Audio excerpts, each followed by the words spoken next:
Rain and ghosts. When I was in college, I worked part-time at a convenience store as a way to study social studies and earn some extra money. The convenience store was located near the university, but the number of customers was not good. Our university was a national university, and although there were some rich kids, the majority of the students were poor. Therefore, the poor students would often go to the nearby supermarket to stock up during the day, and rarely used the more expensive convenience store. Naturally, the owner had to cut back on staff to reduce costs, and the owner and his wife worked together during the daytime shifts. The only time a part-time worker was assigned was during the 7-hour late-night hours, and the placement was a one-operator operation. A one-operator late-night shift might be a problem today, but at the time it was not that unusual. I can also mention that my university was far away from the downtown area and was basically crime-free. I was not very good at socializing with people, so I felt pretty good about this part-time job, which rarely brought in customers. It was about 6 months after I started working part-time. That Tuesday night it was hot and humid, and the long rainy season rain was falling steadily. Around 3 a.m., when I was putting out the goods that had arrived, a customer came in, which was unusual for me. Perhaps because I was concentrating on my work, I did not notice the customer's entry until I was approached. "Excuse me." The customer was a young woman. She was wearing a blouse that was a little out of season. Her hair was damp, as if she did not have an umbrella. "Do you have baby formula?"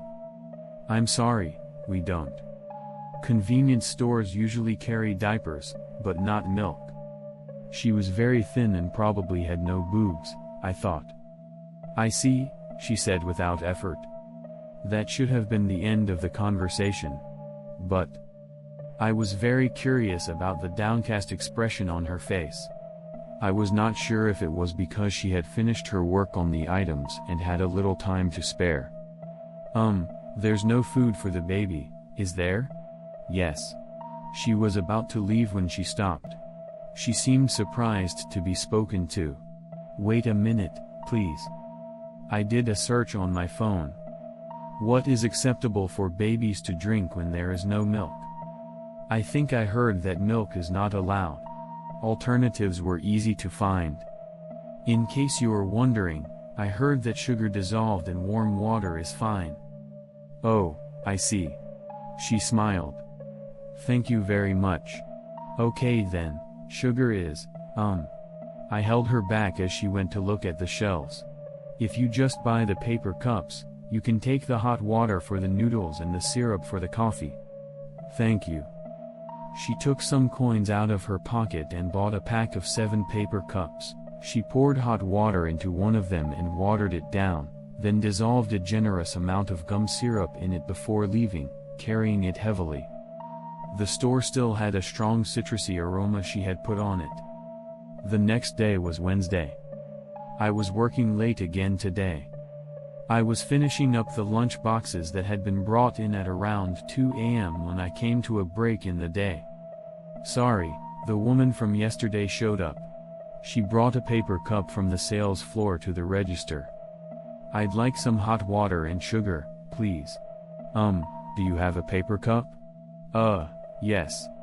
She pulled a crushed paper cup out of her pocket. "I'll give you at least the number of cups you bought." "That's very kind of you."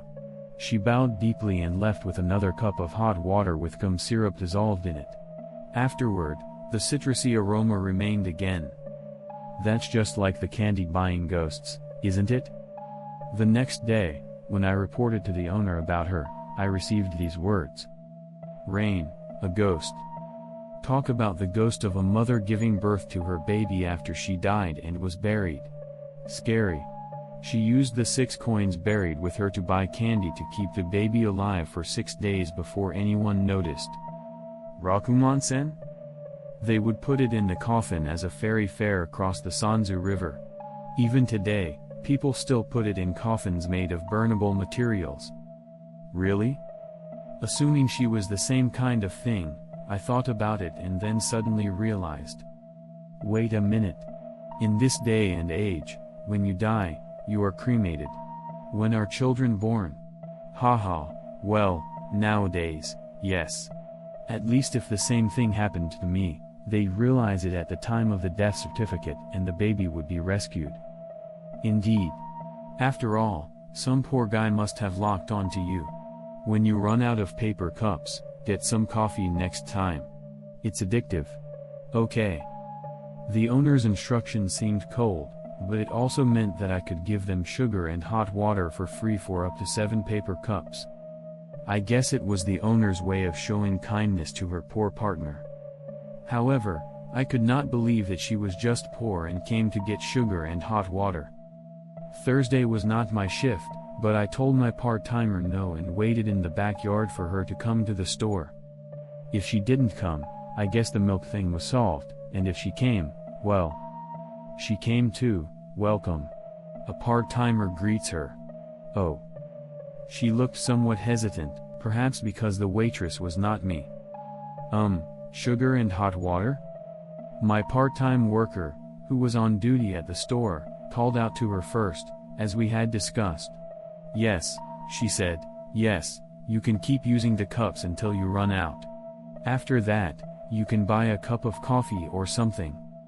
I left the store just as she went outside with the sugar water. Pre-dawn darkness. I followed her, keeping my distance. This is a stalker, isn't it? I thought about that, but I couldn't leave her alone. The citrus scent lingered in the air after she had passed.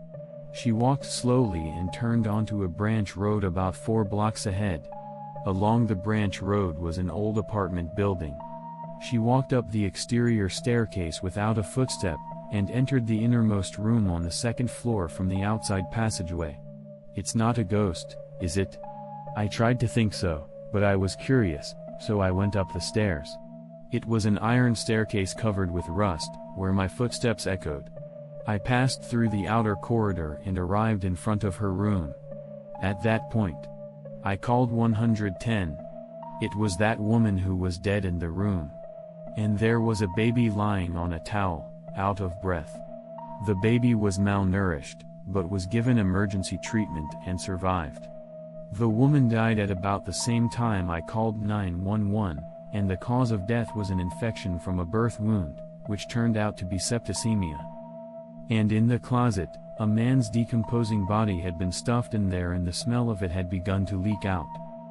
According to the police investigation, the woman's body had several marks on it as if she had been beaten, in addition to the birth wound, suggesting that there was probably continuous domestic violence by the male victim.